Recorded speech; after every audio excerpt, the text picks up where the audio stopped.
Hello everyone, Mrs. Rajan Kaur Nikki ma'am here. English grammar की series में आगे बढ़ते हुए English grammar and spoken classes में आज जो हम टॉपिक स्टार्ट कर रहे हैं वो है सेंटेंस स्ट्रक्चर।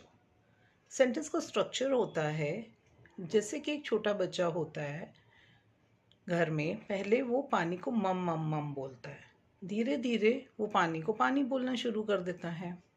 उसके बाद वो कहता है मम्मी पानी दे दो, पापा पानी दे दो, that type of thing.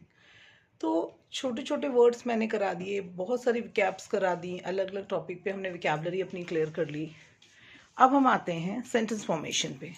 English में सेंटेंस बनाना, वाक्य बनाना, पहले हम छोटे छोटे सेंटेंसेस सीखेंगे, उसके बाद हम बड़े सेंटेंसेस पे आएंगे। तो हमने आपको बताया था कोई भी सेंटेंस हो उसमें वर्ब का होना बहुत ज़रूरी है, पर यहाँ पे भी हम यही देखेंगे। जैसे हमने बोला निकी टीचर्स, तो सब्जेक्ट हो गया निकी, टीचर्स हो गया आपका वर्ब। सेवा एंड निकी कुक्स, तो सेवा एंड निकी सब्जेक्ट हो गया, कुक्स हो गया आपका वर्ब, क्रिया। मैंने आपको पहले भी बताई थी कि वर्ब क्या होता है। Verb means action words, verb means doing words. ये बचपन में लिखवाते हैं, बड़ी क्लास में आते हैं तो हम वर्ब की डेफिनेशन चेंज कर देते हैं। Verb are action, doing and having words.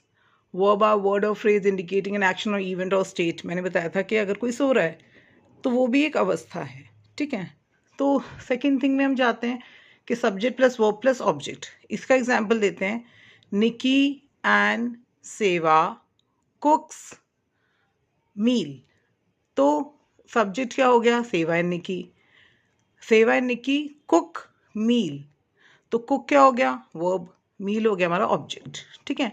तो कोई भी सेंटेंस में सबसे छोटे में हमने देखा था सब्जेक्ट प्लस वर्ब चाहिए, ठीक है। नेक्स्ट में हमें चाहिए subject plus verb plus object, ठीक है। अब जैसे कई ऐसे सेंटेंस होते हैं, मैंने बताया था उसमें सब्जेक्ट मिसिंग होता है, पर होता है। जैसे माँ अपने बेटे को बोल रही है लव यू।